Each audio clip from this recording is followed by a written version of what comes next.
Hi guys welcome to the VK space. వచ్చేసా. Almost 70% of the Indians వాళ్ళ daily recommended protein ఇంటేక్‌ని reach అవ్వలేకపోతున్నారంట. ఇది నేను చెప్తుంది కాదు. Data says that. ఈరోజు న్యూట్రిషన్‌లో ఉండే మెయిన్ కాంపోనెంట్స్ గురించి తెలుసుకుందాం. First micro nutrition, second micro nutrition, third fibre and water. Micro nutrients అంటే కార్బోహైడ్రేట్స్, ప్రోటీన్ అండ్ ఫ్యాట్స్. మనం రోజు చేసుకునే పనులు యాక్టివ్‌గా మంచి ఎనర్జిటిక్‌గా చేసుకోవాలంటే కార్బ్స్ చాలా ఇంపార్టెంట్. కార్బ్స్ మన బాడీకి ఫ్యూయల్ లాగా. మనం డైలీ తినే ఫుడ్‌లో మెజారిటీ ఆఫ్ ద కార్బోహైడ్రేట్స్ మనకి రైస్ నుంచే వస్తాయి.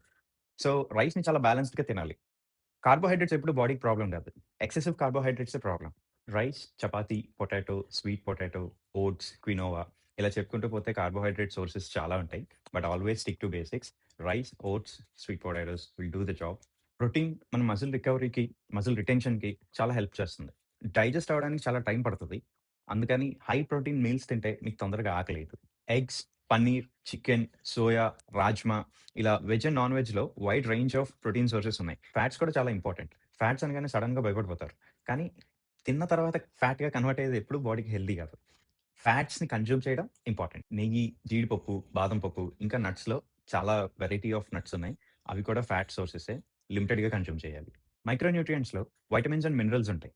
ఎప్పుడైనా కూర్చొని లేచినప్పుడు ఒక 2, 3 సెకండ్స్ కళ్ళు తిరుగుతున్నట్టు ఉంటది. అదెందుకు? ఐరన్ డెఫిషియన్సీ వల్ల. సో, ఈ వైటమిన్స్ అండ్ మినరల్స్ మన ఫుడ్‌లో ఇంక్లూడ్ చేసుకుంటే ఇలాంటి విటమిన్ డెఫిషియన్సీస్ లేకుండా ఉంటాయన్నమాట. ఫైబర్ అండ్ హైడ్రేషన్ కూడా చాలా ఇంపార్టెంట్. ప్రోటీన్ అండ్ ఫైబర్ బ్యాలెన్స్డ్‌గా తీసుకోవాలి. 20 కేజీస్ ఆఫ్ బాడీ వెయిట్‌కి 1 లీటర్ వాటర్ ఉండాలి. ఈ ఫైబర్ అండ్ హైడ్రేషన్ ఎందుకు ఇంపార్టెంట్ అంటే గట్ హెల్త్ బావుంటది. ఫైబర్ ఎక్కువ మనకి వెజ్జీస్ నుంచి దొరుకుతుంది. ఇదంతా విన్న తర్వాత కుకింగ్ వీడియోస్‌లో సాల్ట్ ఎంత వేయాలి అంటే తగినంత వేయాలి అని చెప్తారు కదా!